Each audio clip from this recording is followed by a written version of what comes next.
Hello दोस्तों, मेरा नाम है संजय वर्मा और आप देख रहे हैं बीइंग साइंटिस्ट यूट्यूब चैनल और चैनल में आपका बहुत बहुत स्वागत है।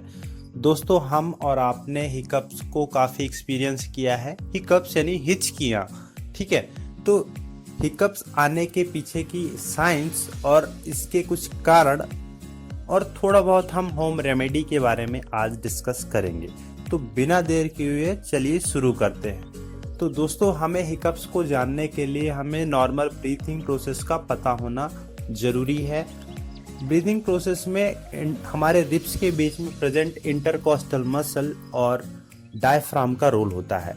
तो जब हम नॉर्मल प्रोसेस में सांस को अंदर लेते हैं तो डायफ्राम नीचे की ओर खींचता है, जिस वजह से एयर यानी O2 आपके फेफड़ों तक जाती है, और जब सांस आप छोड़ते हैं तो CO2 बाहर की ओर और जो डायफ्राम है वह ऊपर की ओर उठता है।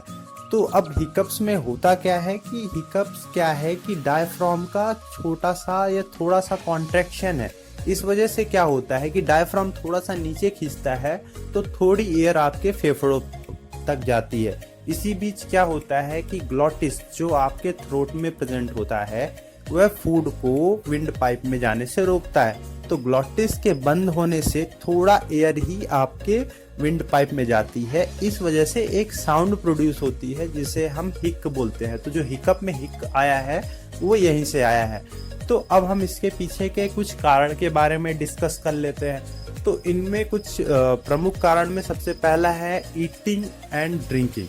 तो यदि आपने ज़्यादा खा लिया है या ज़्यादा पी लिया है तो पीने में तो अल्कोहल ज़्यादा कंजम्पशन आपने किया हुआ है, और यदि आपने फ्रीक्वेंटली वाटर ही ले लिया है तो इस वजह से भी हिकअप्स आने के चांसेस बढ़ जाते हैं। क्या होता है कि हमारे स्टमक के जस्ट ऊपर की ओर डायफ्राम प्रेजेंट होता है।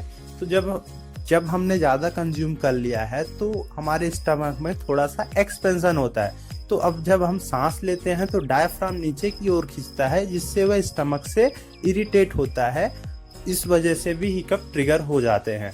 दूसरा कारण ये हो सकता है इमोशनल ट्रिगर।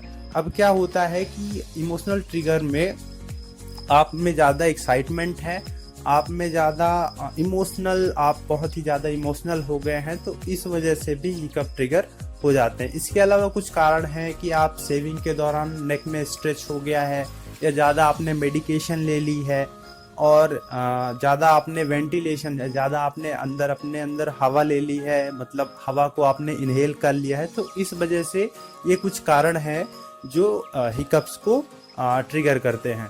तो बात कर लेते हैं कॉम्प्लिकेशन की। कॉम्प्लिकेशन क्या हो सकता है? एम्बैरेसमेंट। आपकी नॉर्मल डेली लाइफ में एम्बैरेसमेंट तो काज करेगा ही करेगा।